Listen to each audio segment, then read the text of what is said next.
of Money Saving Monday with our coupon general, April Blum. And Tracy, we're talking about spring break travel today. An interesting stat that April had provided. 54% of Americans purchase summer vacations in March. So it's spring travel planning for the summer season, right? Yeah. I like this. Take me away. Where are we going? Yeah, so before we talk about spring break travel, but really now is when people are starting to purchase stuff, airline tickets, hotels, and stuff like that. And a lot of travel agencies like Expedia know this, and so this month is when they're offering the big deals on hotel packages and airlines. So this is a great time for you to consider purchasing. I always encourage people to go to the apps like Expedia, and then obviously double up with like Rakuten, because you get extra deals that way. Okay. So that's always very nice. I love the idea of anticipating the big trip. We have a vacation planned for the summertime, and my son cannot wait to go. And I keep saying, but the anticipation is part of the fun, right? Oh yeah, for So sure. plan now. Yeah, for sure. And then the other thing too is if you're going to get tickets, we travel quite often.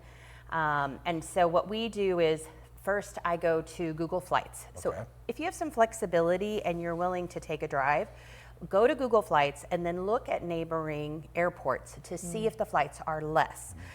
For us, we're so close to Buffalo, Pittsburgh, and Cleveland.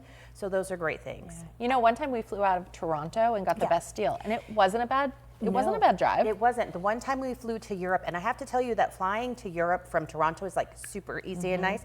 And Cleveland too. They have some direct flights to Ireland, and then Ireland is like a big hub to fly all over all over Europe. And the tickets for airline flights in Europe are a lot less than they are in the U.S. So definitely do that. The other thing too is if you're going to drive, we've learned the hard way to not taking our car. So like we've driven our car and we've paid for long-term parking.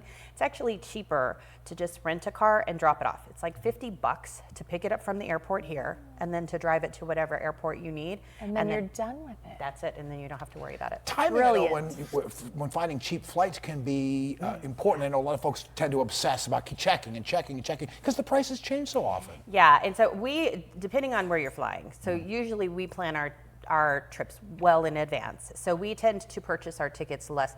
Places like Expedia and stuff, they offer a tracker, so Google does as well. So you can get into Google, pick out your dates, and then track them that way.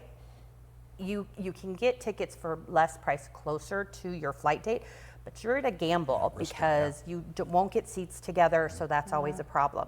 The other thing too is when you go to Google Flights, check and see the days. Like maybe if I travel on a Tuesday instead of a Thursday, you can have some major savings just by moving the trip by 1 or 2 days if you're flexible for your vacation. I love that. Great advice. Yeah, as she provides each and every Monday on our Money Saving Monday. So thanks, April, once again. And we'll see you back here in 1 week's time.